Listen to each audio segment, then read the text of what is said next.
So you've bought yourself your very own copy of Warhammer 3rd edition. You've played it over and over, but now you want to go to the next step and play a campaign.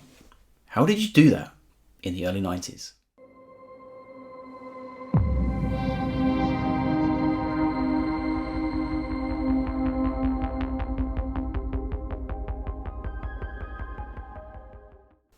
Mighty Empires was first released in 1990. Written by Rick Priestley and Nigel Stillman, they came up with a game that complemented the fantasy battle game that was out prior, namely 3rd edition, which was the first time you could pitch two armies together properly as a pitched battle. The idea of Mighty Empires was to create a full campaign system. Within the Mighty Empires, you had two options of playing either the Mighty Empires box itself or play it with Warhammer Fantasy Battles. So what came in the box? Well, first of all, you got your rulebook. Again, written by Nigel Stillman and Rick Priestley. As was becoming expected of Nigel and Rick of the time, the rules were written in a very simple format. From running through all the items that come within the box to all the subsequent turns and special rules that are required to play the game. But the core of the game came down to two separate areas: campaign season and winter season. The two seasons cover a year within the game.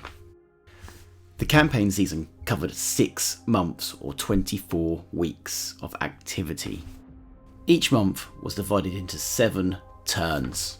The first turn was subsistence, and in this turn you was to allocate essentially food to your armies or banners.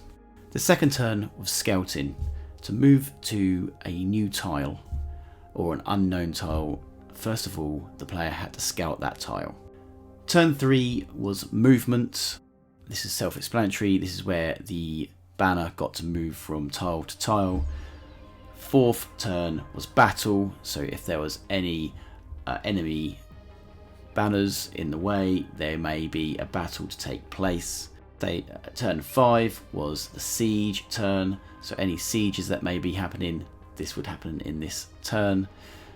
Stage 6 was raise. This is where the banners may raise the cities they've just conquered or sack them in other terms. And then the final turn was reorganisation, and in this turn you was able to reorganise your banners. So if you had 2 banners in one hex, you may then be able to combine the 2 banners together, for example. Once you'd finished those 7 turns 6 times, you then move into the winter phase. The winter phase had 12 sections to it. Essentially, in these sections you are dealing with some spells that may give you a bit more baggage or resources. There's events that may happen that may affect your troops or your cities. You have your diplomacy, and this was a time to rebuild and restock resources for the next campaign. It's not until the end of the rulebook you actually have a few special rules for the different factions that you may be able to use. They were dwarves, undead, high elves, skaven, orcs and goblins, and wood elves.